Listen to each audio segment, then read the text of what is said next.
Au lendemain d'une mise en garde inédite de son grand partenaire américain, Israël a annoncé aujourd'hui autoriser la livraison temporaire d'aide dans la bande de Gaza assiégée et menacée de famine. Correspondante de Médien TV à Al-Quds, Valérie Ferrand nous fait le point. Eh bien, pour comprendre cet enchaînement des crises au niveau politique, militaire et diplomatique, il faut peut-être revenir à deux décisions de départ en réponse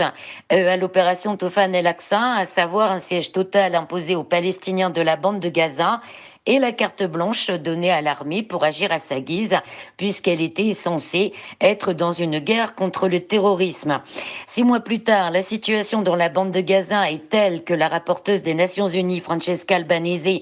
estime dans son dernier rapport que le seuil défini par la Cour internationale de justice pour un génocide a été atteint.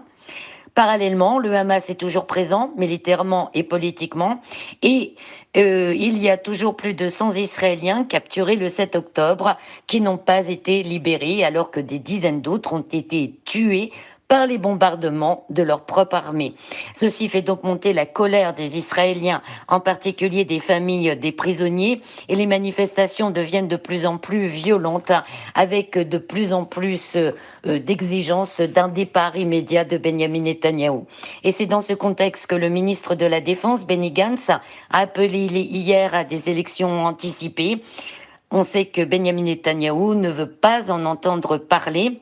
À cette crise s'ajoute aussi une crise militaire avec la communauté juive orthodoxe, par exemple, qui est exemptée du service militaire et que le gouvernement veut forcer donc à servir dans l'armée. Ces crises en interne s'enchaînent avec au niveau international également une crise diplomatique très importante qui s'aggrave sérieusement, y compris avec les Européens et l'administration Biden, eux-mêmes confrontés d'ailleurs à une pression importante des sociétés civiles, totalement horrifiés par la situation dans la bande de Gaza. Et on a peut-être atteint cette semaine un point de non-retour qui nous renvoie aux deux décisions de départ,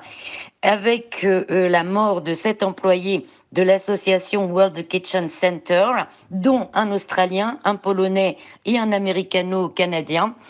On sait que dès le départ,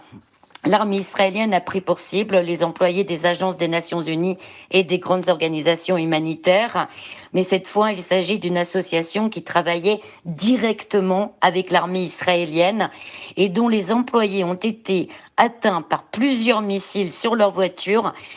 dans leur convoi, donc qui était parfaitement identifiable, rendant les excuses israéliennes parlant d'erreurs difficiles à accepter. Et cette fois, Israël ne peut pas utiliser, comme il l'a fait par exemple pour l'UNRWA, des méthodes de diffamation et tenter d'accuser de terrorisme une association qui travaille également côté israélien, notamment auprès de familles déplacées des localités autour de la bande de Gaza et de la région nord à la frontière avec le Liban.